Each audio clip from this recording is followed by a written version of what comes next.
Hello everyone, welcome back to my channel unique recipes by Jasmine. Meatball কিন্তু কম বেশি আমাদের সবারই অনেক পছন্দ।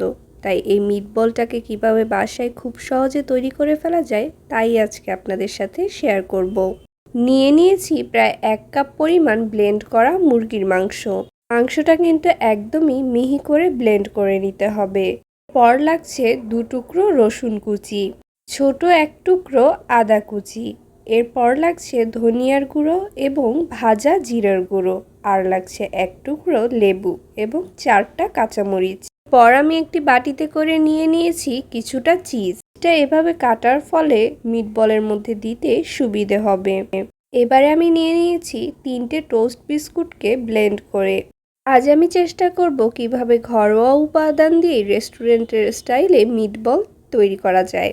সাথে নিয়েছি প্রায় 3 টেবিল চামচ পরিমাণ কর্নফ্লাওয়ার। এবার দুইটাকে আমি একসাথে ভালো মতো মিক্সড করে নেব।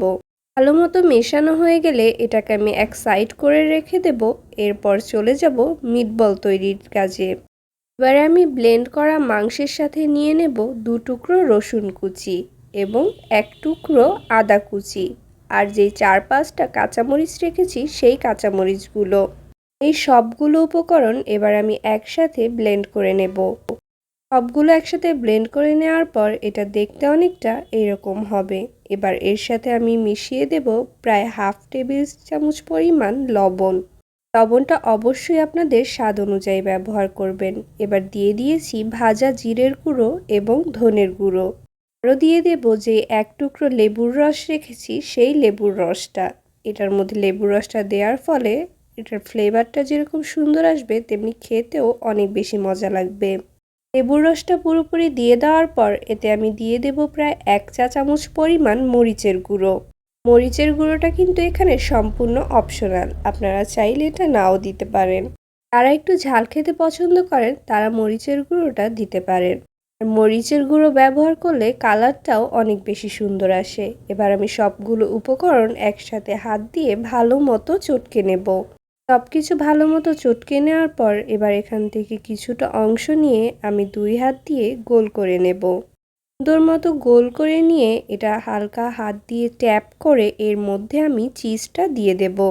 হাতের কাছে যদি চিজ না থাকে সেক্ষেত্রে না দিলেও হবে, কিন্তু চিজটা দিলে খেতে অনেক বেশি মজা লাগে। আর চিজটা দেওয়ার ফলে পুরো রেস্টুরেন্টের স্বাদ চলে আসে।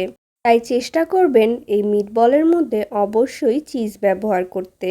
এবারে আমি এই বলটাকে গুঁড়ো করে রাখা বিস্কুটের মধ্যে ভালো মতো এপাশ ওপাশ করে মাখিয়ে নেব। আপনারা চাইলে যে কোনো বিস্কুটের গুঁড়ো করেই এই বলটাকে মাখিয়ে নিতে পারেন।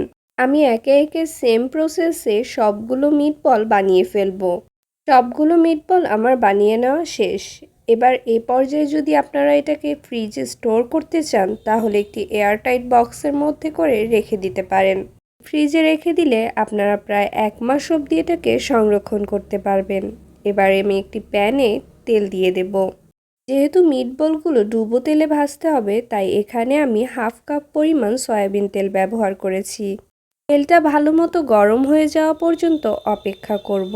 তেলটা গরম হয়ে যাওয়ার পরে এর মধ্যে আমি মিটবলগুলো এক এক করে দিয়ে দেব। চুলোর আঁচটা একদম লোতে রেখে আমি মিটবলগুলোকে ভেজে নেব। এখানে যদি চুলার আঁচটা হাইতে রাখা হয় তাহলে উপর থেকে সবটা পুড়ে যাবে, কিন্তু ভিতর থেকে মাংসগুলো কাঁচা থেকে যাবে। এই জন্য আমি চুলার আঁচটা একদম লোতে রেখে এগুলো ভালো মতো ভেজে নেব। মিটবলগুলো আমার পুরোপুরি ভাজতে সময় লেগেছে 15 মিনিট। একটু সময় ধরে লাল লাল করে ভেজে নেওয়ার ফলে মিটবলগুলো দেখতে যতটা সুন্দর লাগে খেতেও অনেক বেশি ভালো লাগে। সবগুলো মিটবল ভাজা হয়ে গেলে আমি এক এক করে সবগুলো উঠিয়ে নেব। দেখে নিশ্চয়ই বুঝতে পারছেন ঠিক কতটুকু কালার আনতে হবে। তৈরি হয়ে গেল আমার রেস্টুরেন্টের স্বাদের ঘরোয়া উপকরণ দিয়েই মিটবল। বাসায় একবার এই রেসিপিটা ট্রাই করলে রেস্টুরেন্ট থেকে আর কিনে খেতে ইচ্ছে করবে না। আজ তাহলে এ পর্যন্তই। আল্লাহ হাফেজ। আর হ্যাঁ, আমার চ্যানেলটা এখনও যারা সাবস্ক্রাইব করেননি তারা প্লিজ আমার চ্যানেলটাকে সাবস্ক্রাইব করে রাখবেন। আর ভিডিওটি ভালো লেগে থাকলে প্লিজ একটা লাইক করে দেবেন। Bye bye.